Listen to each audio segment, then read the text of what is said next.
دعاءه بالخير وكان الإنسان عجولا وجعلنا الليل والنهار آيتين فمحونا آية الليل وجعلنا آية النهار مبصرة لتبتغوا فضلا من ربكم ولتعلموا عدد السنين والحساب وكل شيء فصلناه تفصيلا.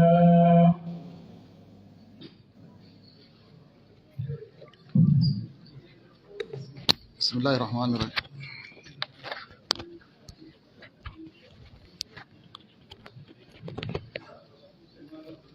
بسم الله الرحمن الرحيم، والصلاة والسلام على أشرف المرسلين سيدنا وحبيبنا محمد بن عبد الله المبعوث رحمة للعالمين، وبعد. السلام عليكم ورحمة الله وبركاته.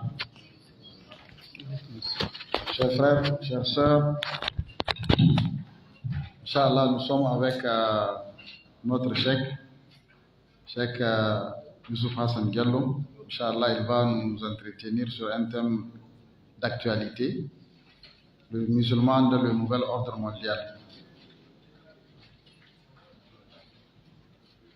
À la fin de l'exposé du cheikh, vous avez l'opportunité de poser vos questions, Inch'Allah.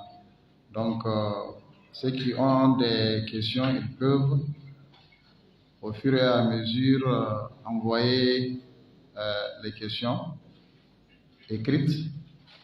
On va choisir et on va poser les questions au cheikh, Inch'Allah. Donc, sans plus tarder, nous allons lui donner la parole, Inch'Allah, pour 45 minutes, Inch'Allah.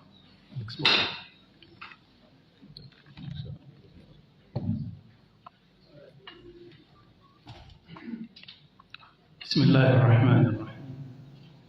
الحمد لله رب العالمين، وصلى الله وسلم على نبينا محمد وعلى آله وصحبه وعلينا معهم بمنك وكرمك وإحسانك ورحمتك وفضلك يا من لك الدنيا والآخرة وإليك المعاد يا ذا الجلال والإكرام. رب اشرح لي صدري ويسر لي أمري واحلل عقدة من لساني يفقهوا قولي. سبحانك لا علم لنا إلا ما علمتنا إنك أنت العليم الحكيم. اللهم لا سهل إلا ما جعلته سهلا وأنت تجعل الحزن إذا شئت سهلا. أما بعد، السلام عليكم ورحمة الله وبركاته. Chers frères et sœurs en islam, je voudrais donc vous saluer par la formule de salutation de l'islam, celle des compagnons du paradis, en vous disant que la paix de Dieu et ses bénédictions soient sur nous tous. Je suis très heureux de cette opportunité qu'Allah subhanahu wa ta'ala, dans sa grâce infinie, nous a accordée pour nous rencontrer aujourd'hui autour de ce thème d'actualité qui est un thème, à mon sens, très très important et très pertinent. Je me réjouis aussi d'être avec vous, les cadres, les responsables de cette association, l'association des jeunes et des cadres du Niger. Vous qui êtes les porteurs aujourd'hui de la responsabilité de l'action islamique sur le terrain, et vous qui êtes également, en tant que jeunesse, les leaders de demain, l'avenir donc de la Oumma islamique. Le sujet qui a été proposé, donc, qui est un sujet qui, comme je l'ai dit, est extrêmement pertinent. Il s'agit de parler de la place du musulman ou de la place de la Oumma islamique dans son ensemble, dans ce qu'il est convenu aujourd'hui d'appeler le nouvel ordre mondial. Vous savez que le monde a toujours été organisé d'une manière ou d'une autre, et cela en faveur des dominateurs du moment. C'est dans ce cadre-là qu'à un certain moment donné de l'histoire, il y a de cela, ça a commencé il y a 14 siècles, le monde musulman était le monde qui avait imposé au monde son nouvel ordre. Il est important pour vous de le savoir. En tant que musulman, en tant que membre de la Oumma islamique, en tant que dépositaire ou héritier plus précisément de la civilisation de l'islam. Parce que nous avons tous les musulmans ont participé d'une manière ou d'une autre à l'édification de la civilisation islamique. Ce n'est pas par hasard que j'ai l'habitude de rappeler que nos empires médiévaux, nos empires du Moyen-Âge, ici en Afrique de l'Ouest, qui ont brillé de mille feux, ces empires ont atteint leur apogée, l'apogée de leur civilisation et de leur rayonnement lorsqu'ils s'étaient alliés à l'islam. Et cela depuis l'empire du Ghana jusqu'aux derniers empires qui ont précédé la pénétration coloniale. Tous ces empires-là ont tiré, ont puisé leurs forces du viatique que leur a apporté la culture et la spiritualité de l'islam. Ainsi donc, il y a 14 siècles, c'étaient les musulmans qui sont sortis de nulle part, parce que la civilisation islamique, telle que les bases ont été jetées par le prophète Mohammed sallallahu alayhi wa sallam, à partir de l'Égypte, lorsque la nouvelle communauté musulmane s'est installée à Médine. Cette civilisation-là, en tout cas la péninsule arabique, dans laquelle cette civilisation a mis ses racines, cette péninsule arabique n'existait pas au chapitre des différentes civilisations qui ont dominé le monde. Il n'y avait pas d'État, il n'y avait pas de grandes agglomérations urbaines à proprement parler. Les principales villes qui étaient la Mecque, Médine et autres, Yastrib à l'époque, n'étaient pas des villes qui comptaient comparativement aux anciennes villes de cette région du monde qui est le Moyen-Orient, d'où est partie la civilisation humaine. Des vieilles villes comme Damas, comme Palmyre, toujours en Syrie, et autres. Ce sont des villes, n'est-ce pas, qui dataient de plusieurs siècles, peut-être avant l'avènement de l'islam, tel que prêché par le prophète Mohammed sallallahu alayhi wa sallam. Ils sont sortis donc de nulle part, et avec la puissance, la double puissance dont je vous ai toujours parlé. D'abord la puissance spirituelle qui a engendré la puissance matérielle. Cette civilisation est née, elle s'est renforcée et elle a réalisé cette prophétie du Coran. هو الذي أرسل رسوله بالهدى ودين الحق ليظهره على الدين كله وكفى بالله شهيدا. Donc cette civilisation a eu le dessus sur toutes les civilisations en partant de la construction de sa puissance spirituelle. Et il va de soi que lorsque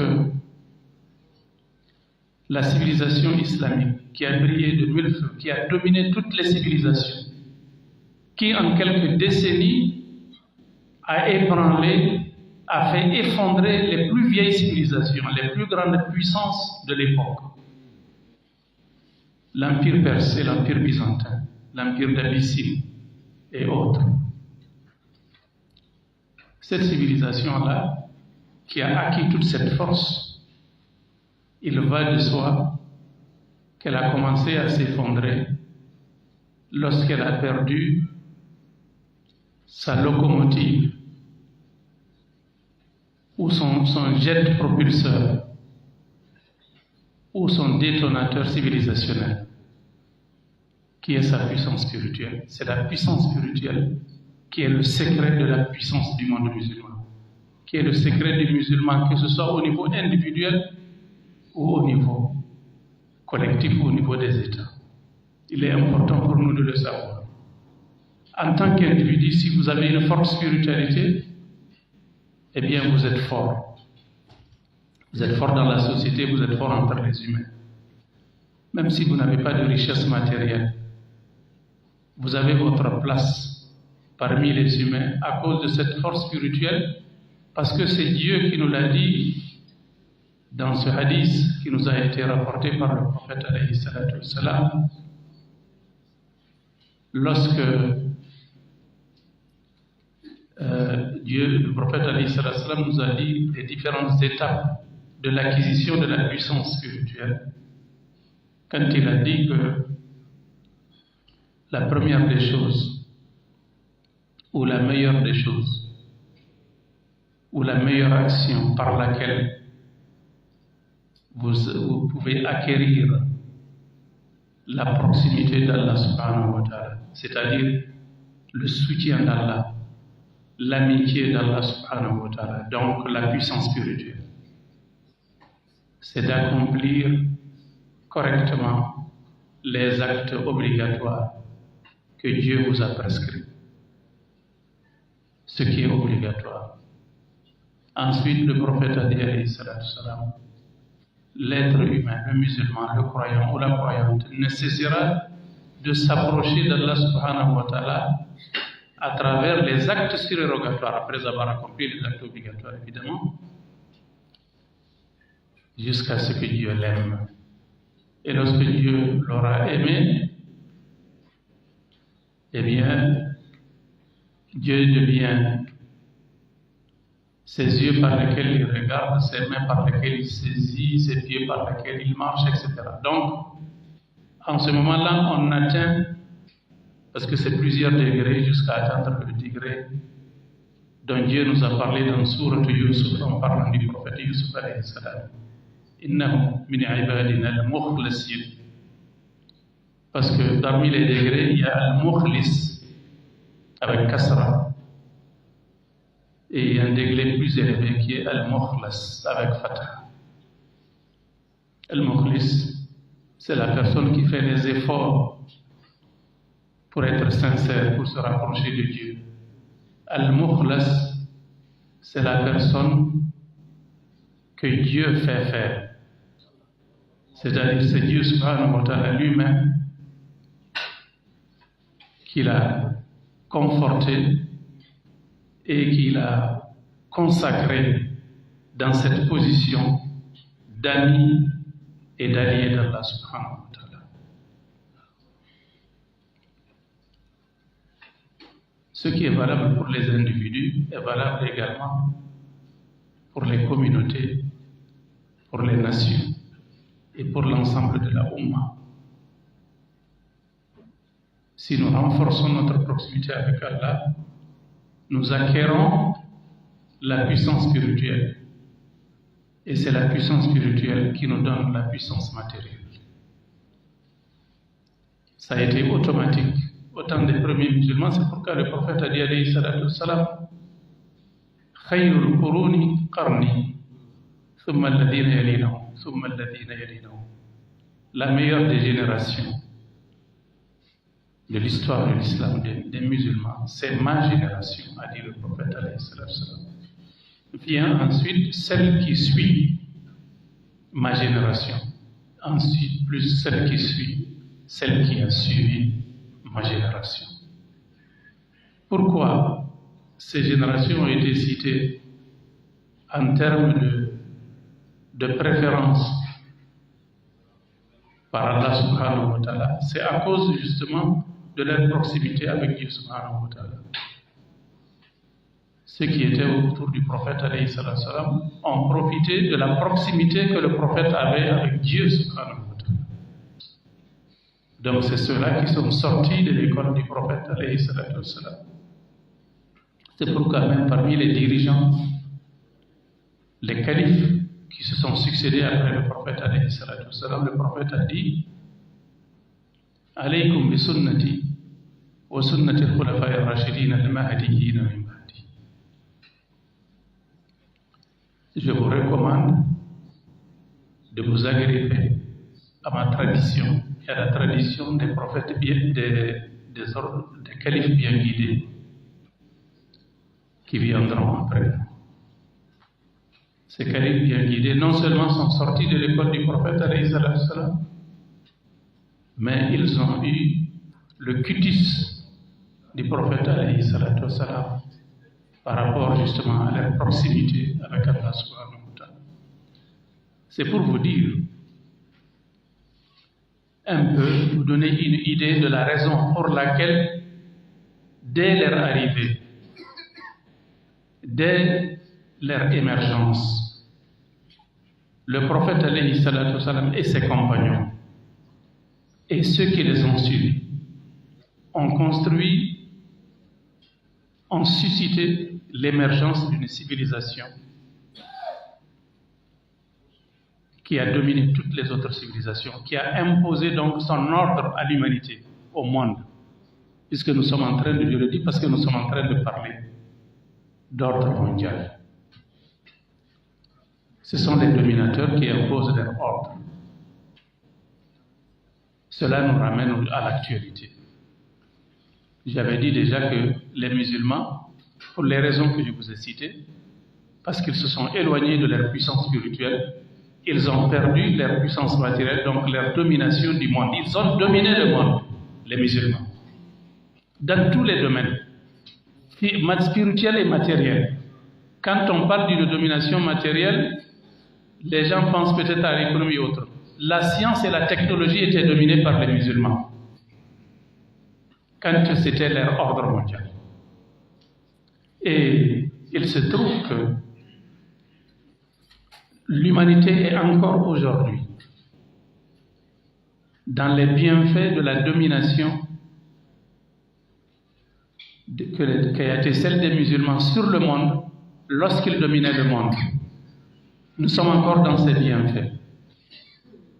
Parmi les bienfaits, il y en a tellement qu'on ne peut pas tout citer. Ça demande des conférences et des conférences. Des livres ont été écrits dessus. Vous avez le cas aujourd'hui du développement prodigieux de l'informatique, de la technologie, de l'information et de la communication, qui est partie des algorithmes. Nous sommes aujourd'hui dans le développement prodigieux des technologies de l'information et de la communication. Nous sommes arrivés aujourd'hui à l'intelligence artificielle. Cette intelligence artificielle fonctionne sur les algorithmes, comme vous le savez. Les algorithmes ont été inventés par les savants musulmans, notamment par le savant musulman Al-Khawarizmi. C'est la latinisation du Khawarizm qui est devenu algorithme. Ça nous suffit comme exemple. Je n'ai pas besoin de citer un deuxième exemple. Si vous voulez, je le cite. Ce sont les 9 chiffres dont j'ai l'habitude de parler, qui sont utilisés par les humains aujourd'hui dans tous les domaines. La technologie, l'aviation, l'aérospatiale, etc. Les 9 chiffres de 0 à 9, les 10 chiffres de 0 à 9. Ces 10 chiffres-là, qui, si nous les ôtons aujourd'hui de l'héritage de la civilisation de l'humanité, imaginez-vous où sera l'humanité. Imaginez si aujourd'hui on aura cette lumière ou cette caméra, ou les voitures qui nous conduisent là où nous sommes, ou les avions par lesquels nous voyageons, etc. Donc les musulmans, les bienfaits de la domination par les musulmans du monde, ces bienfaits existent encore aujourd'hui. Et je vais vous dire une chose, je l'affirme sans aucun risque de me tromper. Aucune civilisation humaine ne peut atteindre ce que les musulmans ont atteint, parce que je vous dis, ce que les gens qui dominent aujourd'hui le monde doivent cette domination au patrimoine, à l'héritage qu'ils ont pris des musulmans. L'héritage arabo-musulman, c'est ainsi qu'on l'appelle. La civilisation, c'est de la civilisation occidentale qu'il s'agit, c'est d'elle que je parle, elle qui domine aujourd'hui le monde. Son troisième héritage, Shahida Shahidun min ahliha. Il y a eu un témoin privilégié, un témoin de taille parmi les Occidentaux qui a apporté ce témoignage. Et je vous donne les références du témoignage. Le témoin en question d'abord, c'est Roger Garaudy, le philosophe français, qui après avoir découvert l'islam est devenu musulman. Il est occidental jusqu'à la moyenne. Il a été idéologue du Parti communiste français. Il est né catholique, il n'a pas trouvé satisfaction dans le catholicisme. Je vous parle de ses propres témoignages. Parce qu'il a trouvé que dans le catholicisme, il n'y a que de la spiritualité, on ne s'occupe pas de l'ici-bas. Il a trouvé l'organisation de l'ici-bas dans le communisme, il est devenu communiste. Et il a été jusqu'à être idéologue, c'est un philosophe. Et il a été jusqu'à devenir idéologue du Parti communiste français. Lors du printemps de Prague, lorsque l'Union soviétique avait occupé Prague, je crois dans les années 60, cela l'a révolté et il a quitté le communisme. Il a continué à chercher un système idéologique qui lui permet d'avoir de la spiritualité et de la matérialité. Il l'a cherché dans les différentes religions. Finalement, c'est l'islam qui l'a trouvé. La devise de l'islam étant Rabbana atina fid dunya hasana wa fil akhirati hasanatan wa qina adhaban nar.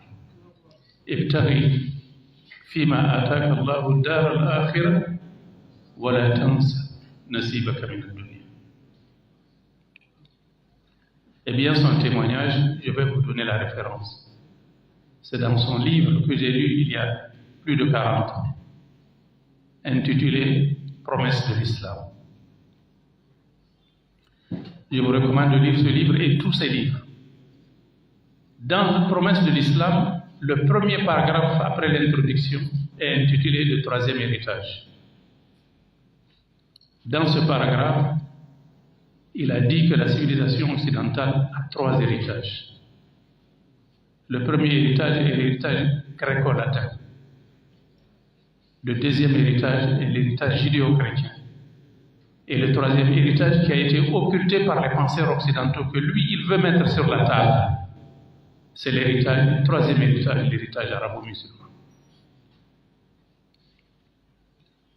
Donc, je disais que aucune civilisation ne peut apporter ce que l'islam a apporté à l'humanité. Pourquoi? Parce que la connaissance qu'on acquiert en islam, la connaissance au nom de laquelle les musulmans ont construit leur civilisation, c'est une connaissance qui commence par le nom de Dieu. Iqra bismi rabbika alladhi khalaq.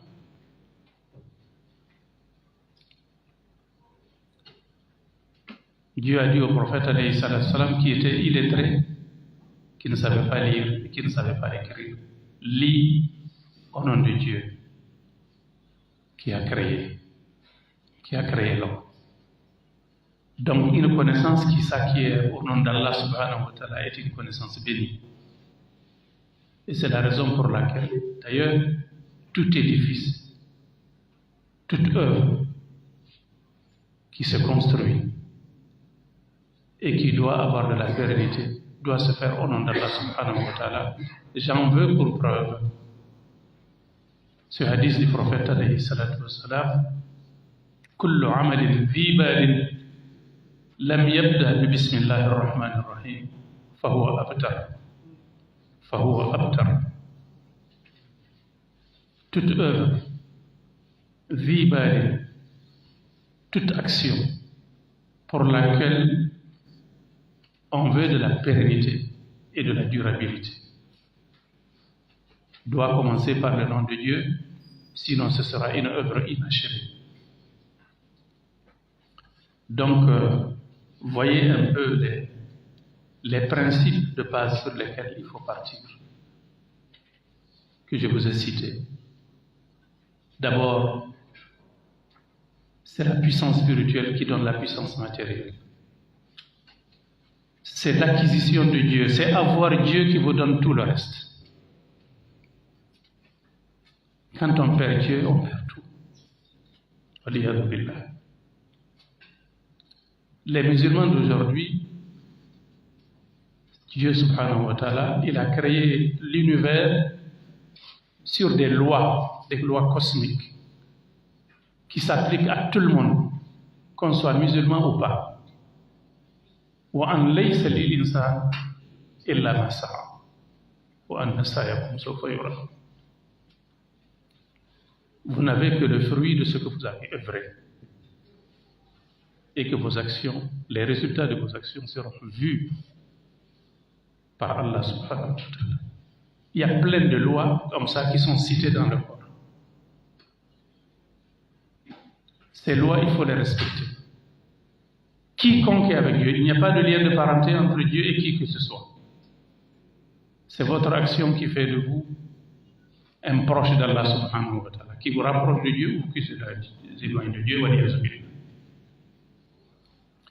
Nous allons quand même revenir à l'actualité. Le nouvel ordre mondial d'aujourd'hui, qui nous a été imposé par les gens qui ont dominé lorsque nous avons perdu la domination. Ce nouvel ordre, les règles et les principes, naturellement, sont édictés par les vainqueurs. Aujourd'hui, nous sommes dans la configuration des vainqueurs de la Seconde Guerre mondiale. Parce que ce sont les guerres mondiales, l'organisation du monde ne peut venir qu'à la suite d'un grand bouleversement. Un grand bouleversement où des gens sortent vainqueurs et d'autres vaincus. Même il y a 14 siècles, lorsque les musulmans ont eu la prédominance sur le monde et qu'ils sont venus avec les nouveaux ordres, c'était à la suite de bouleversements, de guerres. Parce que les musulmans ont eu des guerres, ont mené des guerres, des conquêtes et autres, avec les autres. Pas tout simplement pour le plaisir de conquérir les gens, mais parce qu'un prophète, par définition, sa mission, en tout cas le prophète Mohammed alayhi salatu wassalam, sa mission qui lui a été assignée par Allah subhanahu wa ta'ala, c'est de faire parvenir le message de Dieu, la parole de Dieu, à toute l'humanité et à tous les djinns. Donc le prophète alayhi salatu wassalam, il a eu l'autorité et l'autorisation de la part d'Allah subhanahu wa ta'ala pour que le message de Dieu, il est le messager de Dieu, et Dieu lui dit: mon messager, toi mon messager, transmets mon message aux humains et aux djinns. S'il y a une résistance devant toi, cette résistance-là, qui refuse que ma parole atteigne mes serviteurs, parce que la parole de Dieu doit atteindre les serviteurs. Pourquoi? C'est pour les sauver de l'égarement, des ténèbres de l'obscurantisme, de l'idolâtrie. C'est pour les sauver de l'enfer, pour les ramener à Dieu et au paradis d'Allah subhanahu wa ta'ala. Maintenant, s'il y a des gens qui résistent au mondial, du règne de l'islam sur le monde, les bienfaits qui ont été apportés à l'humanité sur le plan spirituel et sur le plan matériel. Avec une parenthèse pour vous dire que l'islam n'est pas venu forcer les gens à devenir musulmans. Si c'était le cas, il n'y aurait pas aujourd'hui de chrétiens et de juifs au Moyen-Orient, ni en Égypte, ni en Syrie, ni au Liban, ni en Irak, ni en Turquie, ni au Yémen, ni nulle part, dans les territoires qui ont été dominés pendant plusieurs siècles par les musulmans. Ça n'a pas été le cas. Aujourd'hui, vous avez vu l'événement qui s'est passé en Syrie. Après avoir évincé les sectaristes chiites qui imposaient une secte aux gens avec le feu et le sang, en massacrant des centaines de milliers de personnes parce qu'ils n'appartiennent pas à leur secte. Quand les conquérants sunnites sont arrivés, ils ont immédiatement déclaré que chaque personne est en sécurité, quelle que soit sa religion, quelle que soit sa confession. Et ça, c'est le propre des compagnons du prophète alayhi salatu wassalam. Donc, nous revenons à l'actualité. Les vainqueurs, comme je l'ai dit, ils amènent les règles qu'ils veulent appliquer au monde. Et je voudrais justement attirer votre attention sur la base de la modeste expérience que j'ai eue, une 50aine d'années d'action islamique, à ma qualité d'acteur et d'imam. Je voudrais humblement vous apporter quelques réflexions, quelques analyses sur la situation actuelle de l'ordre mondial, qui est imposé, qui nous est tous imposé à nous tous, à travers toutes sortes de ruses et de subterfuges.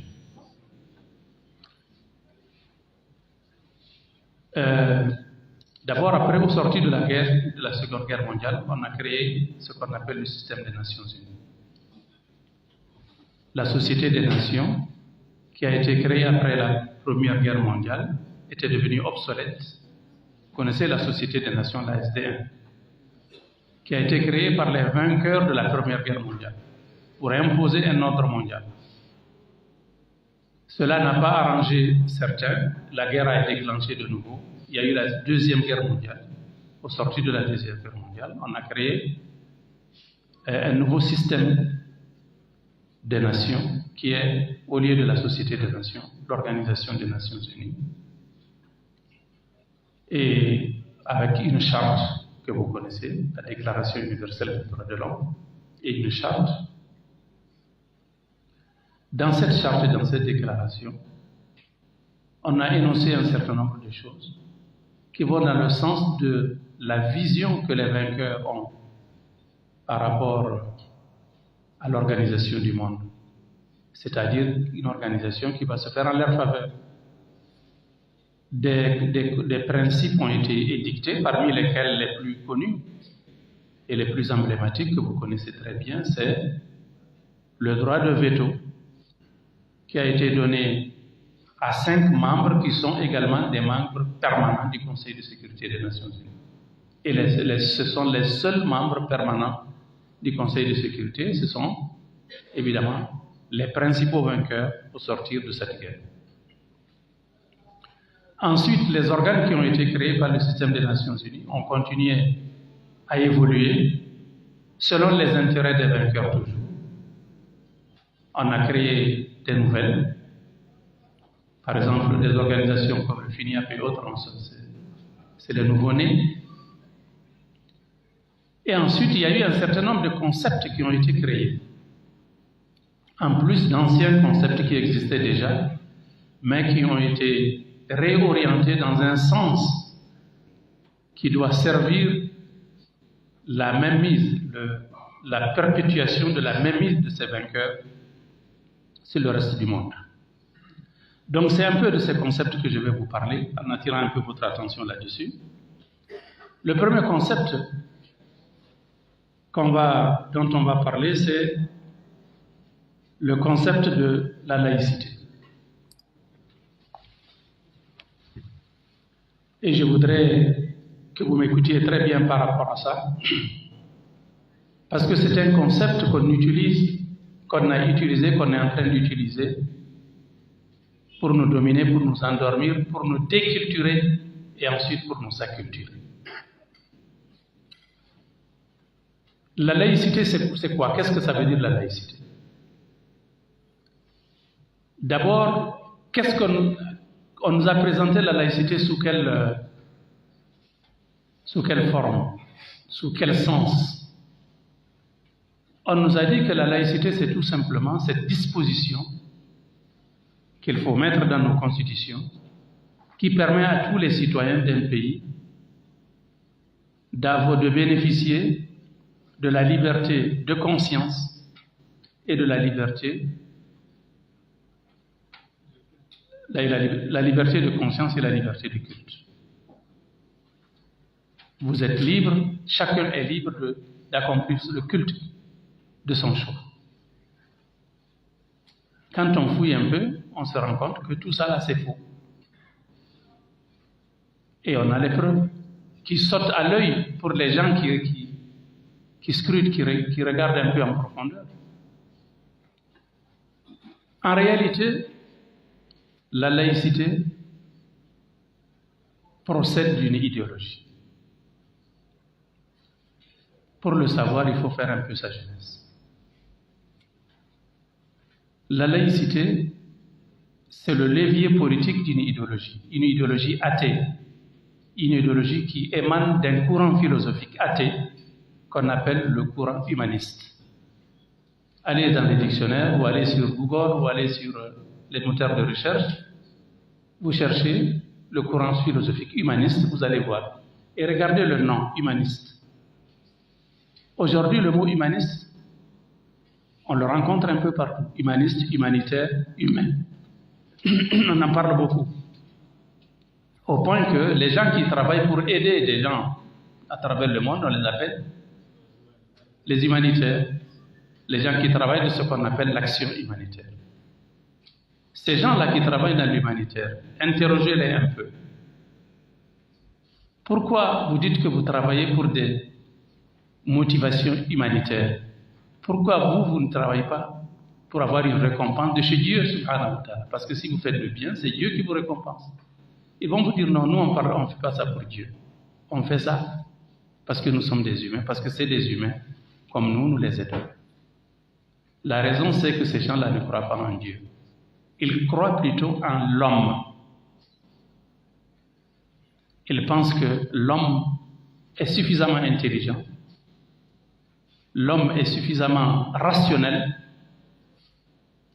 pour ne pas s'affranchir, pour que, en tout état de cause, il doit s'émanciper de Dieu, il doit s'affranchir de Dieu et gérer soi-même sa vie.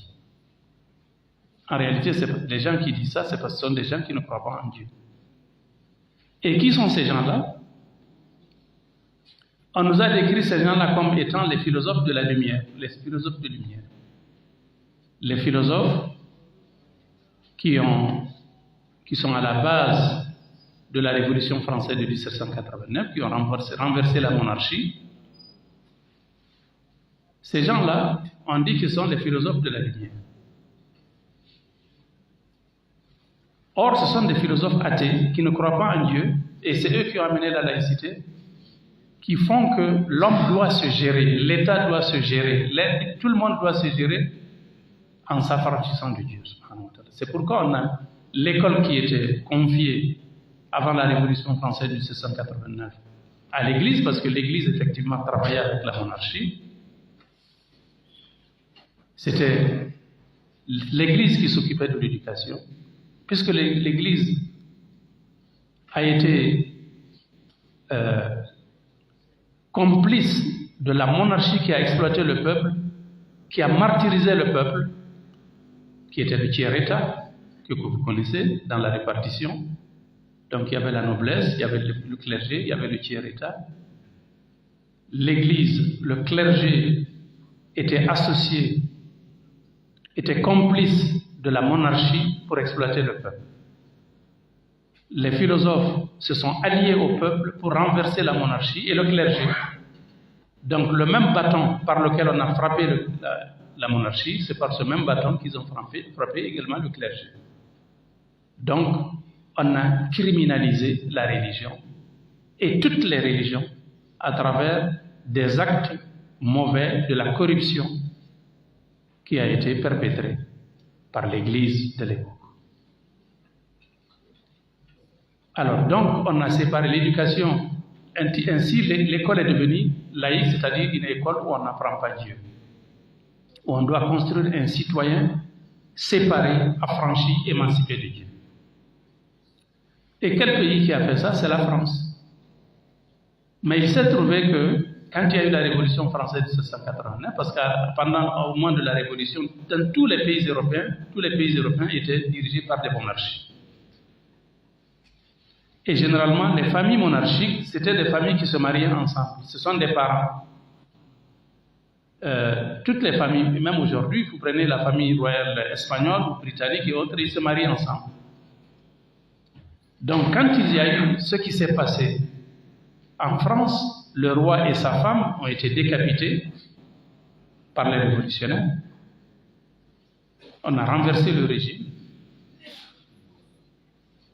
Eh bien, les autres monarchies ont pris peur et ils ont mis comme ce qu'on appelle, ils ont mis de l'eau dans leur vin. Donc, ils sont passés du despotisme, le despotisme parce que c'était des monarchies non constitutionnelles, à ce qu'on appelle le despotisme éclairé. Donc, ils ont créé des constitutions, ils ont rendu donc les monarchies des monarchies constitutionnelles, ils ont donné le pouvoir à des élus, etc. Comme le système qu'on connaît aujourd'hui en Angleterre, en Espagne, au Luxembourg, etc., en Hollande, etc. Alors, il se trouve que la France qui nous a colonisés, nous, à partir, il y a eu donc une codification de la laïcité en France. Après la monarchie, il y a eu l'Empire. Après l'Empire, il y a eu la République, etc. Et c'est la version finale de 1905 aujourd'hui qui est appliquée en France.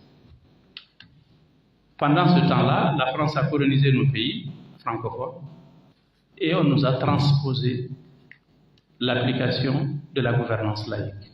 Après les indépendances, l'indépendance a été donnée aux politiciens africains qui sont arrivés donc à l'indépendance et finalement ils ont pris le pouvoir, on leur a donné le pouvoir, eux ils ont été formés à l'école coloniale.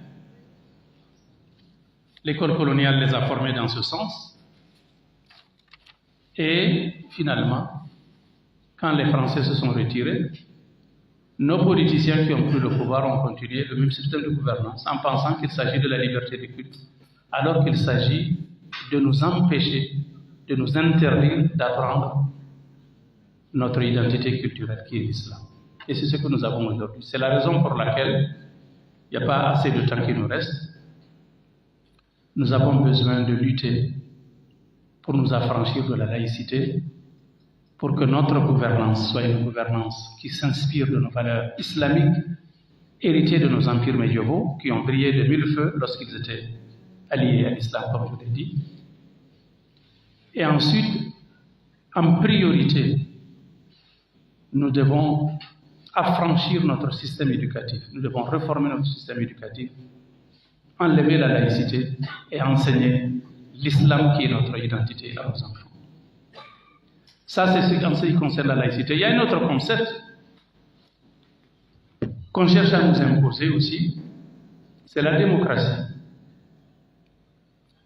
Ça pourrait surprendre des gens qu'on dise que la démocratie est quelque chose de négatif. Et c'est la raison pour laquelle je dis, nous n'avons pas besoin de démocratie telle que les Occidentaux nous l'apporte. Nous avons besoin plutôt d'autre chose. Et ça, c'est capital. C'est indispensable pour notre survie. Nous avons besoin de bonne gouvernance. Je le dis parce que la démocratie n'est pas synonyme de bonne gouvernance. D'abord, si la démocratie était quelque chose de tout à fait positif, nous devons nous interroger où est née la démocratie. La démocratie est née à Athènes, la capitale de la Grèce. Regardez les pays membres de l'Union européenne. Parmi ces pays, il y a un pays qu'on appelle la Grèce, avec pour capitale Athènes, qui est le berceau de la démocratie. Athènes aujourd'hui, je crois que parmi les pays européens, c'est le pays le moins démocratique, mais surtout le pays le plus pauvre de l'Europe, ou en tout cas l'un des pays les plus pauvres. Au point que l'Union européenne a mis la Grèce sous perfusion économique. On est en train de l'aider, de lui apporter des subventions, de l'aide. Pourquoi la démocratie ne lui a pas servi à être le premier pays européen, à être le plus développé? Ça, c'est un point. Deuxième chose, si nous regardons l'organisation de la démocratie a principalement deux problèmes majeurs, à mon sens. Premièrement, même en Occident, dans les pays les plus démocratiques, prenez les États-Unis. Chaque 4 ans, quand il y a des élections aujourd'hui, on nous parle de fraude électorale aux États-Unis. C'est vrai ou ce n'est pas vrai? Vous avez vu comment les républicains, pendant l'élection, au moment de l'élection de Biden, il y a 5 ans, les républicains allaient prendre d'assaut le Capitole, qui est le siège du Parlement américain, pour dire qu'ils ne sont pas d'accord, il y a eu des fraudes. Ça veut dire que c'est la démocratie, ce n'est pas nécessairement ce qu'il faut. Deuxième problème. Et ça, c'est les pays occidentaux qui ont toute la technologie pour surveiller les élections et autres. Que dirons-nous de nous, les pays africains, où on nous dit de venir voter, on vote, on ne met jamais la personne qu'il faut à la place qu'il faut.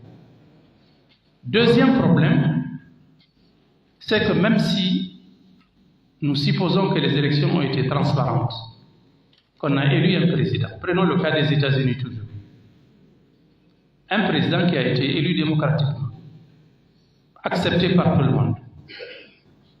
Regardez les actes que ce président-là a posés. Le président Bush, George W. Bush, il a été élu démocratiquement, il est président des États-Unis en bonne et due forme. Mais regardez les actes qu'il a posés. En Irak, il a fait un génocide d'au moins 1 million de personnes. Il a fait également des milliers de morts en Afghanistan. Il a soutenu des gens qui ont fait la même chose en Palestine, etc. Donc, ce n'est pas le fait d'être élu démocratiquement qui fait nécessairement que vous allez mettre en œuvre une politique qui soit au service de l'humanité. Donc, ça, c'est juste des exemples sur la démocratie, sans compter le fait que la démocratie, on l'utilise chez nous pour nous imposer des dirigeants parfois qui ne sont pas ceux qui sont représentatifs de notre peuple.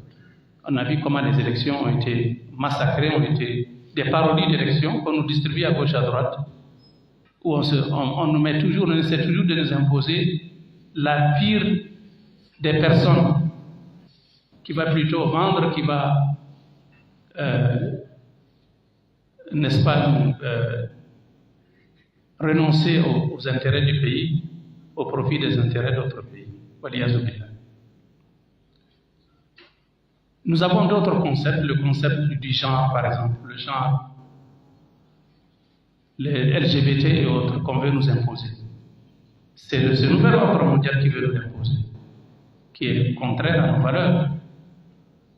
C'est des agendas satanique. Ils veulent l'imposer à travers ce que vous connaissez, le système des Nations Unies, les conditionnalités des aides aux pays, etc. Tout ça, c'est le nouvel ordre mondial. Et ça vise principalement les musulmans, parce que dans ce monde-là, il n'y a qu'une seule résistance à ces contre-valeurs. La seule résistance à ces contre-valeurs vient du monde musulman. Donc chaque fois qu'on prend une disposition de ce sens-là, c'est pour s'opposer à l'islam. On peut multiplier les exemples. Il y a donc plusieurs, je crois que le temps, on pourra peut-être répondre à d'autres pendant les questions. Assalamu alaikum wa rahmatullahi wa barakatuh. Alaykoum salam wa rahmatullahi wa barakatuh. Imam, merci beaucoup. Barakallahu fikum wa jazakumullahu khairan. Sans transition, il y a des questions qui ont été posées. Il y a un frère qui veut savoir alors comment combattre la laïcité et la démocratie ici au Niger, pratiquement. Salam alaikum.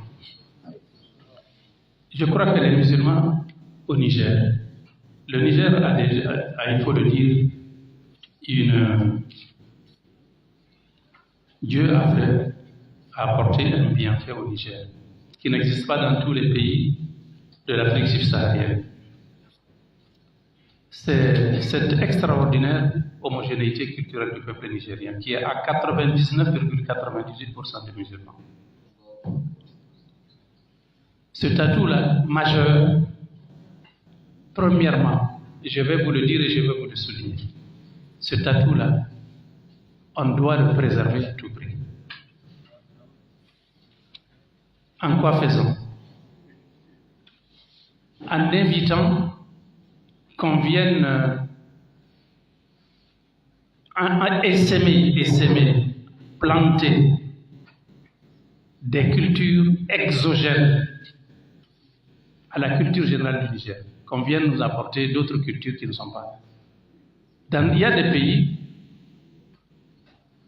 qui ont des législations pour préserver. Il y a ce qu'on appelle en arabe al-amn al-fikri.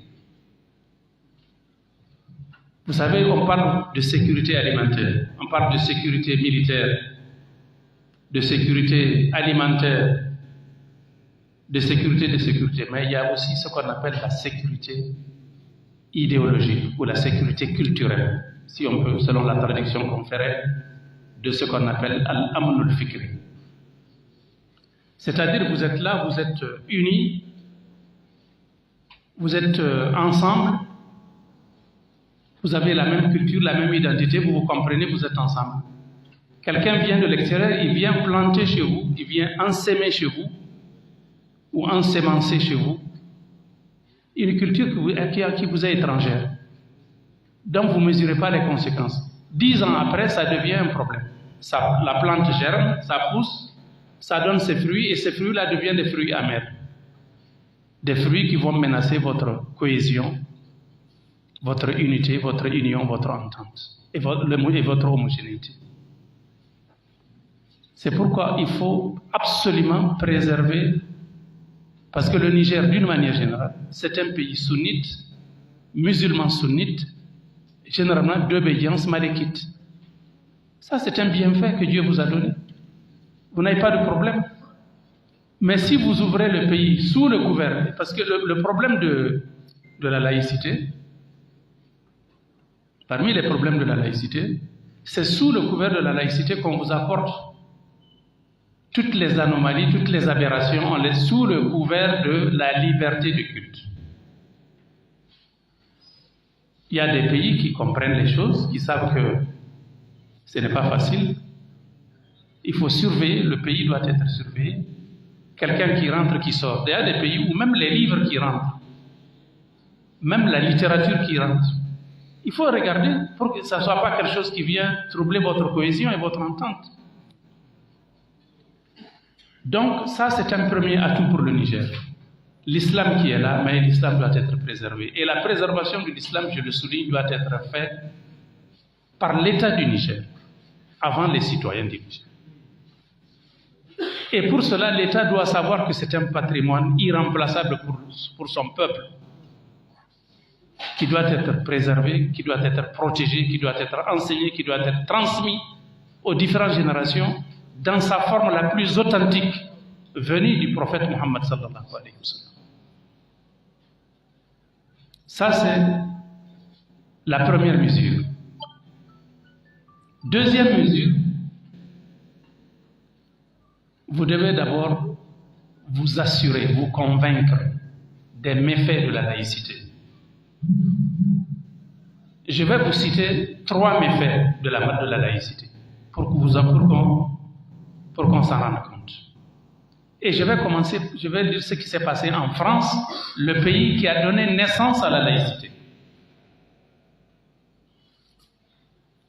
Ce pays-là est le pays qui a le plus souffert de la laïcité. J'ai l'habitude de dire, c'est la première victime de la laïcité, et le peuple français est un peuple sinistré par la laïcité. Vous allez me dire pourquoi, je vais vous dire les raisons. Bi'iznillahi ta'ala. Premièrement, imaginez-vous qu'en France, il y a plus de 50 000 tentatives de suicide. Plus de 50 000 tentatives de suicide en France par an. Parmi lesquelles il y a 10 000 qui réussissent à se suicider. Le problème est tellement grave qu'au niveau de l'État, on a créé un organe qui s'appelle l'Observatoire national du suicide. Qu'est-ce qui peut expliquer qu'un être humain décide de mettre fin à ses propres jours? Si ce n'est pas le vide spirituel, si ce n'est pas la mécréance, si ce n'est pas l'absence de Dieu dans la vie de cette personne. Qui peut me dire qu'il y a autre chose que ça? Parce que justement, la laïcité crée ce vide, la laïcité vous dit que Dieu n'existe pas. La laïcité construit des citoyens sans Dieu. Donc, si vous n'avez pas Dieu, comme je l'ai dit déjà, quand on perd Dieu, on perd tout. Alors que le croyant, après avoir tout perdu, il lui reste quand même Dieu. Il se dit, je me confie à Dieu. Atawakkal Allah. Allahu Akbar. Ce bienfait, c'est l'islam qui nous l'a donné. Ça, c'est un des méfaits de la laïcité sur la population, sur le peuple français. Deuxième méfait, il y a plus de 50 000 avortements, que mes sœurs me pardonnent, plus de 50 000 avortements en France, c'est-à-dire une hécatombe de 50 000 morts d'enfants qu'on met à mort. Je vous dis on met à mort, pourquoi? Parce que c'est la sécurité sociale, la caisse de sécurité sociale de la France qui paye, qui rembourse les frais de cet avortement-là.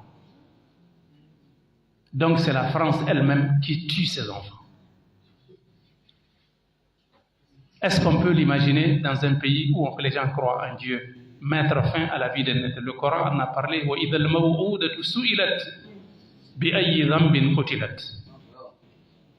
Dieu va interroger le jour des comptes les enfants, les bébés. Que dans le monde arabe, en terre d'Arabie, avant l'islam, quand les gens avaient des filles, ils étaient mécontents, ils veulent avoir des garçons. Quand il y a une fille, on va l'enterrer vivante. Une fille enterrée vivante, en langue arabe, on l'appelle al-maw'ouda. Dieu a dit, parmi les signes, le jour des comptes, les maw'ouda, tous les maw'oudat, toutes les maw'oudat vont être interrogés. Pour quel péché on vous a enterré vivante? Et c'est ce que les Français font, en mettant à mort plus de 50 000 bébés fœtus. Et c'est pourquoi la population, une autre punition, un autre méfait, la conséquence de cela, c'est que la population française est en train de vieillir. Je crois que c'est 70% de la population a plus de 70 ans, ou que sais-je. Ça, c'est un méfait de la laïcité. Parce qu'on ne croit pas en Dieu, qu'on accepte Et aujourd'hui, on a inventé autre chose. Vous connaissez l'euthanasie. Les médecins parmi vous connaissent ce terme, cette expression. L'euthanasie, c'est permettre à quelqu'un qui est malade, qui a atteint un certain niveau, de mettre fin à sa vie. Il a les appareils. On débranche les appareils qui lui donnent la vie, on les débranche, on les laisse mourir. L'euthanasie. La ilaha illallah. Je vous donne un autre méfait de la laïcité. Sur la France, parce qu'on ne doit pas aller loin. C'est la France que nos intellectuels imitent. C'est la France leur modèle, c'est la France leur référence. Un autre méfait de la laïcité, en France toujours. On a remarqué, après les statistiques, sur la base de statistiques, que la population, le peuple qui consomme le plus d'antidépressants, antidépressifs ou dépressants? D'antidépressifs, c'est la France. Ils occupent le premier rang en Europe, parmi les pays européens. Donc la dépression. Et la dépression vient de quoi? Wallahi, Dieu nous l'a dit dans le Coran. وَمَنْ أَعْرَضَ عَنْ ذِكْرِي فَإِنَّ لَهُ مَعِيشَةً ضَنكًا وَنَحْشُرُهُ يَوْمَ الْقِيَامَةِ أَعْمَى قال ربي لما حشرتني أعمى وقد كنت بصيرا لا إله إلا الله قال كذلك أتتك آياتي ونسيتها فكذلك اليوم تنسى. Qui se détourne de mon souvenir, c'est Dieu qui parle. Quiconque se détourne de mon souvenir, de mon rappel, je lui assigne une vie de mélancolie, de stress. Et le jour des comptes, il va être ressuscité aveugle. Il va dire à Dieu, Seigneur, pourquoi tu me ressuscites aveugle? Le jour des comptes, c'est comme ça qu'il parle. C'est le dialogue qui a eu lieu entre ces gens-là et Dieu. Seigneur, pourquoi m'as-tu ressuscité aveugle alors que j'étais voyant quand j'étais dans l'ici-bas? Dieu lui dira, c'est ainsi que je t'ai envoyé des signes et tu les as oubliés. C'est ainsi qu'aujourd'hui aussi je t'oublie. Allahu Akbar. Allahumma fazna ya Rabbal. Allahumma la shamat. Allahumma la shamat. Ça, ce sont des exemples pour vous montrer les méfaits de la laïcité. Voyez-vous, ce sont ces méfaits-là qu'on veut nous apporter chez nous. Devons-nous accepter cela? Donc, nous, les intellectuels, la responsabilité incombe à vous, les intellectuels, les jeunes, les cadres, les responsables musulmans et musulmanes. C'est à vous de défendre vos intérêts. Wallahi, vous n'avez d'autre choix pour votre bonheur dans le monde d'ici-bas et dans le monde de là que d'être avec Dieu. Et de rejeter ce que les ennemis de Dieu vous apportent. Les gens là, ce sont les adversaires de Dieu. Ils se sont érigés en adversaires, en ennemis d'Allah subhanahu wa ta'ala. Tandis que nous voulons être les alliés d'Allah. On ne peut pas être la même chose. Ça ne peut pas être la même chose. Nous puisons notre force dans notre proximité avec Allah subhanahu wa ta'ala. Les autres disent qu'ils peuvent évoluer sans Dieu. Et voilà le résultat. Est-ce qu'ils sont en train d'évoluer? Regardez les cauchemars, regardez les méfaits, regardez les misères dans lesquelles ils vivent. En défiant Allah subhanahu wa ta'ala. Qu'Allah subhanahu wa ta'ala nous aide. Donc, nous n'avons pas besoin de laïcité dans notre gouvernance. Nous devons nous affranchir de la laïcité dans notre gouvernance politique, sociale, culturelle et éducative. Et revenir à l'islam. L'islam nous a tout donné. L'islam, c'est un mode de gouvernance. L'islam, c'est un projet de société. L'islam, c'est une civilisation. L'islam, c'est une culture. L'islam, c'est un tout. Il vous prend en charge du berceau au tombeau. قل إن صلاتي ونسكي ومحياي ومماتي لله رب العالمين لا شريك له وبذلك أمرت وأنا أول المسلمين. La démocratie, c'est la même chose. La démocratie, c'est la politique, c'est l'aspect, c'est le vécu politique de la vision occidentale de ce monde-là. Nous avons besoin de bonne gouvernance, je l'avais dit, mais comment avoir la bonne gouvernance? La bonne gouvernance, nous ne pouvons l'avoir qu'avec des bons gouvernants. Et où est-ce qu'on a les bons gouvernants? Les bons gouvernants, ce sont ceux qui sont sortis de notre école. Une école débarrassée de la laïcité. débarrasser de l'anti-Dieu, où nous formons nos enfants dans la transcendance, dans la crainte d'Allah subhanahu wa ta'ala. Où on sait que si Dieu ne vous voit pas, si les humains ne vous voient pas, Dieu vous voit, comme le prophète l'a expliqué en nous expliquant justement, en nous donnant la définition de l'ihsan. An ta'budallaha ka'annaka tarahu, fa in lam takun tarahu fa innahu yarak. Adorez Dieu comme si vous le voyez, car si vous ne le voyez pas, lui très certainement vous voit. C'est de ça que nous avons besoin pour vivre heureux dans le monde d'ici-bas et dans le monde de l'au-delà. Nous avons besoin donc de bons gouvernants sortis de nos écoles qui nous apprennent Dieu subhanahu wa ta'ala. Donc c'est un système éducatif performant, basé sur l'éthique et la morale, qui nous donnera des bons gouvernants. Regardez l'exemple de Erdogan qui est sorti de l'Institut des imams avant de s'inscrire à la faculté d'économie. On a donc un imam et un économiste qui dirigent aujourd'hui la Turquie. Et regardez la différence. La Turquie a quitté la 143e place en 15 ans pour venir à la 13e place, membre du G20, les 20 pays les plus industrialisés. C'est ce résultat-là. Et c'est pourquoi ils n'aiment pas Erdogan. Ils n'aiment pas qu'il y ait quelqu'un comme Erdogan à la tête de nos pays. Tenez-vous bien, ils ne veulent pas de ça. Je me souviens quand Imran Khan, c'était le premier ministre pakistanais, quand il a commencé à faire des réformes, et puis à l'image d'Erdogan, ils ont juré, ils disent qu'on n'aura pas un deuxième Erdogan dans le monde musulman. Ils l'ont enlevé. Je ne rentre pas dans les détails de ça, de la manière dont ils l'ont enlevé. Mais ils ont fini par l'enlever. Il est en prison aujourd'hui. Imran Khan. Qu'Allah subhanahu wa ta'ala nous aide. La deuxième question, Cheikh, avec le savoir, dit que vous avez appris que l'espace du Labo Kourma a une histoire islamique. Si possible, est-ce que vous pouvez en parler?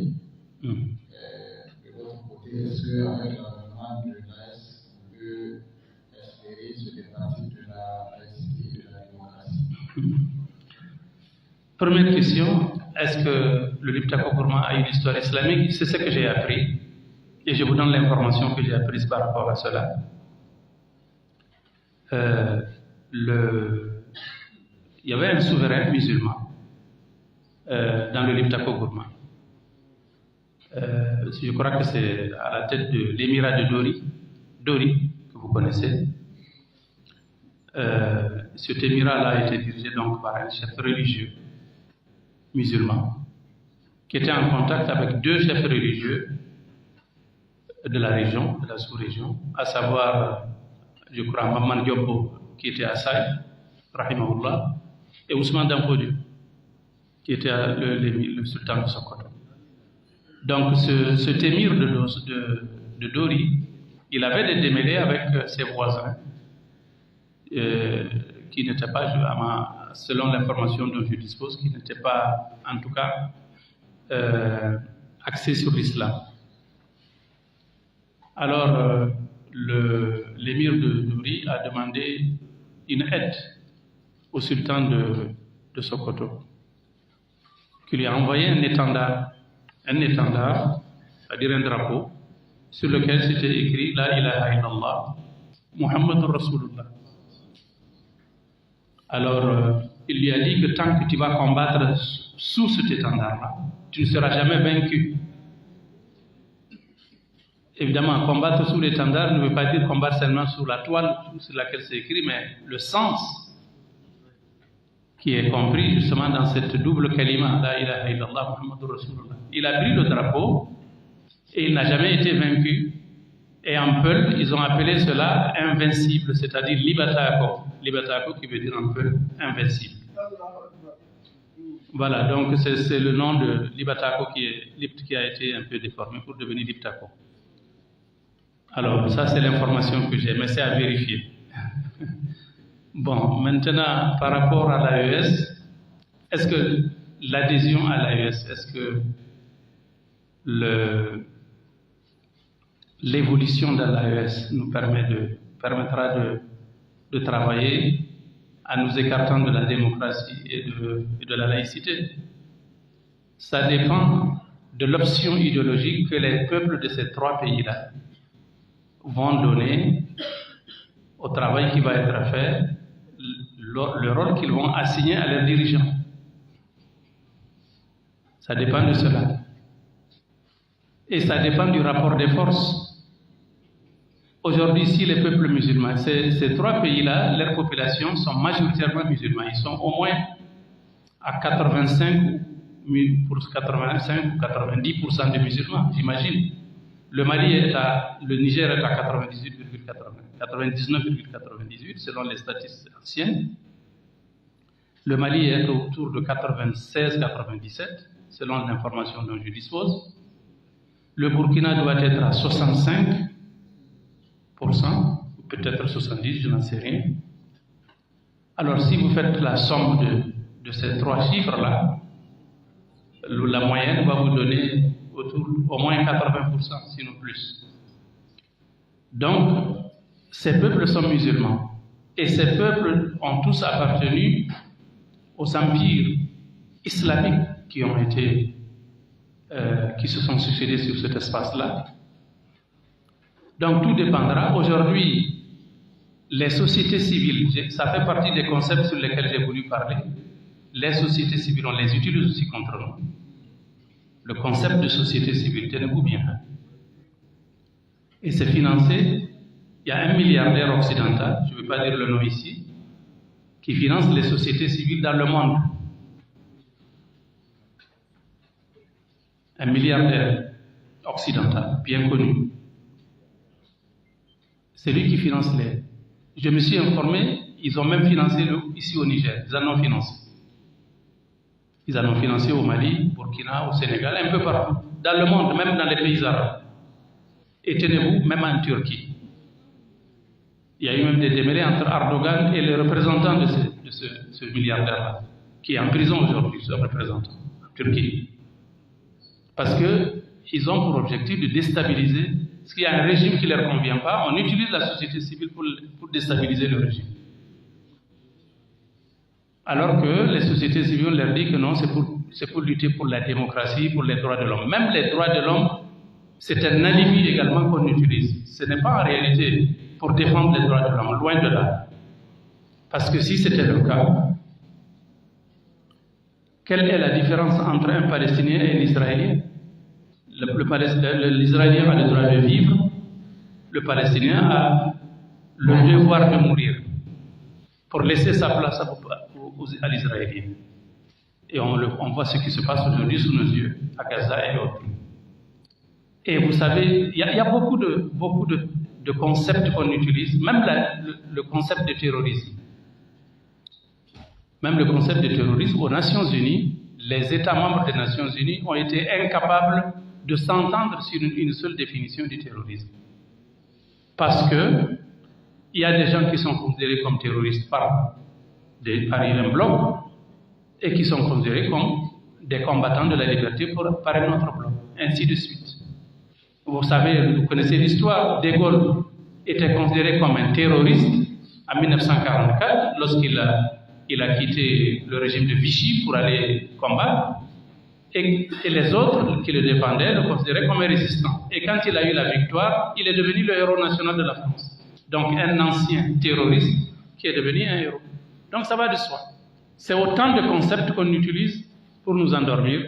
C'est pourquoi en tant qu'intellectuel, vous devez véritablement être très aux aguets, très alerte, pour ne pas se laisser embobiner par des concepts. Les problèmes, les concepts de genre, les concepts de la préservation de l'environnement, etc. Tout ça là, il y a anguille sous rocher. C'est des choses qu'on utilise pour... Et l'histoire des droits de l'homme, on l'utilise pour justement s'immiscer dans les affaires intérieures des États qu'ils veulent déstabiliser. Ça, c'est des choses que vous connaissez, des histoires des droits de l'homme. Donc, tout dépend du niveau de compréhension des peuples. Nos peuples, malheureusement, ils sont musulmans à grande majorité, mais comme j'ai l'habitude de le dire, et ça c'est bien dommage, ce sont des majorités. Ce sont des majorités quantitatives et non qualitatives. Tandis que les non-musulmans qui sont minoritaires dans nos pays, généralement sont des minorités qualitatives. Donc ça dépend. Mais je dirais plutôt que tout est dans les mains d'Allah subhanahu wa ta'ala. Le monde appartient à Dieu. L'ordre là, c'est Dieu qui le crée. Mais évidemment, Dieu nous demande d'exploiter la loi de la causalité, c'est-à-dire de faire ce que nous devons faire et de laisser le reste à Allah subhanahu wa ta'ala. Ce que nous ne pouvons pas faire, nous le laissons à Dieu subhanahu wa ta'ala. Mais ce qui est sûr et certain, nous avons cruellement besoin dans nos pays musulmans, tous les pays musulmans sans exception, je dirais même le monde entier a cruellement besoin de l'islam. Aujourd'hui, les problèmes de gouvernance de notre monde, les injustices, les guerres, les conflits, les fléaux de toutes sortes ont leur solution dans l'islam. Si seulement l'être humain, les descendants d'Adam le savaient, ils auraient érigé les Nations Unies en une tribune qui permet d'ouvrir le monde sur l'islam. C'est l'islam la solution du monde. Il l'a été hier, il l'est aujourd'hui et il le restera jusqu'à la fin des temps. Dernière question. On s'excuse pour les autres qui n'ont pas entendu leur question. C'est un souci de temps. D'échec après les LGBT, il y a aussi la naissance des Sky Girls. Après quoi? Après les LGBT, il y a aussi la naissance des Sky Girls. Je pense que j'ai bien prononcé. Sky Girls. Sky Girls. Jusqu'à présent, les gens se reconnaissent. Je dis tout bien, la plupart des filles qui partent à l'étranger partent pour les études en savent quelque chose. Elles sont en train de travailler à la douche dans toute la sous-région concernée. Et Dieu nous en garde. Qui a posé la question? C'est quoi les Sky Girls? Parce que c'est la première fois que j'entends cette expression. Donnez-lui le micro. Pardon. On va nous expliquer un peu. C'est qui a posé la question? Ah, c'est une dame. Ok. Jamais entendu parler de ça. Ça c'est grave, qu'Allah nous préserve. Hasbunallah wa ni'mal wakil. Assalamu alaikum. Alaykum assalam. Donc, c'est un mot en grec. Comme ça se dit, on a un peu essayé de traduire comme ça. Il veut dire Iska, et si je dis un matin, un mot, ça veut dire un matin de Iska. Non, sky veut dire ciel. Sky Girls. En fait, figuré, vraiment, ça veut dire un Iska. Voilà comment on a expliqué ça. Donc, moi aussi, j'ai dit avec ça, c'était au mois d'août. J'étais à Maradi, donc il y avait une formation là, à Katina. On a cité donc quelques femmes là, des mouvements, et par coïncidence, comme j'ai mon bébé qui est STA du gouvernement, donc on a inséré mon nom. Et c'est par cela qu'on a été à Katina pour la formation. Et c'est là-bas qu'on a découvert ça. Ils ont bien dit que c'est une association qui est financée par les grands. Il y a même des sommes qu'on verse à la vie. Maintenant, quand tu veux amener quelqu'un, je pense que c'est 500 000 francs. Quand on te donne 500 000 francs, maintenant tu amènes quoi? Donc, ils ont un statut et il y a même un règlement intérieur d'être concernant. Et aussi, il y a un engagement que la vie doit signer avant d'être dans l'association. Mais à ma grande surprise, j'ai compris que vraiment beaucoup de gens ne connaissent rien là-dessus. C'est-à-dire que vraiment c'est une liberté qu'on donne à la vie. Et ils ont préféré les vies de 13 à 15-17 ans. Donc l'âge liberté, là où vraiment la vie donc elle doit jouir de sa liberté. On ne doit rien empêcher. Et même si c'est pas devenu là, se promener ni dans la vie, vraiment tout y est de leur règlement. Vraiment mal, j'étais vraiment dépassée quand j'ai vu une projection là par rapport à ces filles-là. Et l'impression que j'ai à Zandam, les gens vraiment me connaissent là où je vis. Mais attendez, c'est en Afrique ou bien c'est En Afrique, déjà au Nigeria, ils ont même fait des podcasts là, ils ont avisé de nous, vous allez voir ça. Il y a au Niger, il y a l'association a une branche au Niger. une branche, effectivement, c'est ça que je veux pas dire. Elle a une branche religieuse. C'est même pas obligé de la bon, je vais vous dire quelque chose que je n'ai pas voulu dire. Quand j'étais venu de la formation, j'ai amené un truc là, c'était leur photo. Comme il y avait des filles chez moi, donc je les ai rassemblées. J'ai dit voilà, il faut faire attention. Voilà ce qui est encore sorti, vraiment de méfier avec ta tête là-dessus. Bon, quand j'ai posé ça après, j'ai cherché, je n'ai pas dit. J'ai fait exprès de mettre mon téléphone sur magnétophone. Donc j'ai branché ça dans la chambre et j'ai dit. Je sais que c'est parmi les filles là, quelqu'un a dit ça. Donc maintenant, après, quand j'étais 1 heure, 2 heures, que j'étais venu, j'ai pris mon téléphone. Mais vraiment, ce que j'ai entendu là, ça dépasse tout. C'est que même ma nièce, ma propre nièce, déjà, elle était partie du moment de Boukachiki. Parce qu'elle était venue de Ghana. Déjà, elle sait tout sur cette affaire. Mais attendez, ça c'est à Niamey ou bien c'est à l'intérieur du pays? Ça c'est à Maradi. Oui. Et actuellement, la vie, je l'ai demandé. Les responsables, les autorités ne sont pas au courant de ça. On ne sait pas. Voilà le déjà Allah nous aide. Vraiment, ça c'est très grave, ça c'est très alarmant. Et puis ça se passe ici dans nos pays. Comme c'est ça qui rend ça plus grave. Et puis à l'insu, en cachette. Et ça se propage dans la société. Ah, donc vraiment, vous avez du travail. Hein? Ah, en tout cas, vous avez entendu. Hein? Ça là, c'est un virus qui rentre dans la société de cette manière-là, mais c'est extrêmement grave. Ça veut dire qu'il y a des gens derrière. C'est un agenda qu'on est en train de mettre en œuvre pour dépraver, pour déculturer, comme je l'ai dit. La laïcité n'a pas suffi. Il faut maintenant créer des sociétés secrètes pour nous détruire. Moi, j'ai appris qu'il y a ce qu'on appelle le satanisme aussi. Il y a le satanisme, tout ça, où on recrute des jeunes, etc., dans les grains et autres. Mais ça, là, pour les filles, ça c'est nouveau, ça c'est extrêmement grave. Donc, il faut prendre acte, il faut prendre note de ça et faire des enquêtes là-dessus. Et puis, alerter les autorités. Hein? Allah nous assiste, ya Rabbi. Un témoignage. Donnez-lui le micro. Ah bon? Subhanallah. Hasbunallah wa ni'mal wakeel. Inna lillahi wa inna ilayhi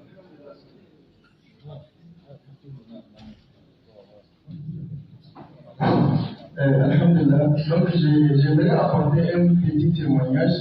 Effectivement, au dernier CIFEM, le séminaire islamique des femmes de Zander, organisé par la coordination régionale ACGM de Zander, on avait parlé d'un thème sur les dépravations des marques et des mœurs. Et on nous a demandé de parler un peu sur les Sky Girls. Nous avons effectué quelques recherches. En tout cas, ce qui est officiel, c'est même une organisation qui est reconnue dans certains pays, notamment les pays anglophones. D'après ce que j'ai mené comme recherche, au Nigeria c'est officiel, en Ouganda c'est officiel. Mais dans les pays francophones, c'est seulement la Côte d'Ivoire où c'est officiel, ils font leur activité. Il y a des activités où ils font, c'est seulement les filles qu'on invite qui appartiennent à cette secte façon. Et c'est vrai. Et elles sont âgées de 15 à 17 ans. De 13 à 17 ans. 13 à 17 ans. À partir de 17 ans, c'est fini. On a fini avec la vie. On va recruter d'autres qui ont de 13 à 17 ans. Et ils ont un engagement effectivement qui signe. Ils ont des magazines qu'on leur donne. Et effectivement, ils commencent les activités à partir des écoles. Ils rentrent dans les écoles, ils donnent de l'argent aux enfants, ils leur font des grands événements. Mais moi, la question que je me suis posée, qui sont derrière ces événements? Qui leur donne l'argent? Qui leur organise ces événements-là? Et maintenant, au Nigeria, ça a même touché les Makaranta. Ils rentrent dans les Makaranta. J'ai entendu un savant sur YouTube, un enseignant au Nigeria, qui disait que dans leur Makaranta, presque la quasi-totalité des filles ont adhéré à ce mouvement. Parce que c'est des mouvements comme vous connaissez certains mouvements, comment on appelle ça, les Lions Club, ils vont venir avec des choses un peu d'aide sociale mais pour eux, vraiment, c'est la préparation des mœurs. Les petites D'accord, merci beaucoup. Ça là, c'est. Il faut prendre acte. Donc, vous, il faut le contact. Avec la sœur aussi qui est là. C'est bon, tu peux arrêter. Nous sommes à la fin de la conférence de notre chef. Nous allons nous dire, nous allons faire et nous allons solliciter les invitations, Inch'Allah. طيب ماشي إن شاء الله. بسم الله الرحمن الرحيم. سبحان الله وبحمده. سبحان الله العظيم عدد خلقه ورضا نفسه وزنة عرشه ومداد كلماته والحمد لله مثل ذلك ولا إله إلا الله مثل ذلك ولا حول ولا قوة إلا بالله العلي مثل ذلك. اللهم صل وسلم وبارك على عبدك ورسولك محمد وعلى آله وصحبه وسلم كما صليت وباركت على إبراهيم وعلى آل إبراهيم في العالمين إنك حميد مجيد. اللهم أنت ربنا لا إله إلا أنت خلقتنا ونحن عبيدك وإماؤك ونحن على عهدك ووعدك ما استطعنا نعوذ بك من شر ما صنعنا نبوء لك بنعمتك علينا ونبوء بذنوبنا فاغفر لنا فإنه لا يغفر الذنوب إلا أنت. اللهم أنت ربنا لا إله إلا أنت عليك توكلنا وأنت رب العرش العظيم ما شاء الله كان وما لم يشاء لم يكن لا حول ولا قوة إلا بالله العلي العظيم. نعلم أن الله على كل شيء قدير وأن الله قد أحاط بكل شيء علما. اللهم إنا نعوذ بك من شر أنفسنا ومن شر كل دابة أنت آخذ بناصيتها إن ربنا على صراط مستقيم. اللهم إنا نسألك من الخير كله عاجله وآجله ما علمنا منه وما لم نعلم ونعوذ بك من الشر كله عاجله وآجله ما علمنا منه وما لم نعلم. اللهم لا سهل إلا ما جعلته سهلا وأنت تجعل الحزن إذا شئت سهلا. اللهم فارج الهم وكاشف الغم مجيب دعوة المضطرين رحمن الدنيا والآخرة ورحيمهما أنت ترحمنا ارحمنا رحمة تغنينا بها عن رحمة سواك. اللهم ربنا تقبل منا إنك أنت السميع العليم وتب علينا إنك أنت التواب الرحيم. وصلى الله وسلم على نبينا محمد وعلى آله وصحبه أجمعين عدد خلقه ورضا نفسه وزنة عرشه ومداد كلماته والحمد لله رب العالمين.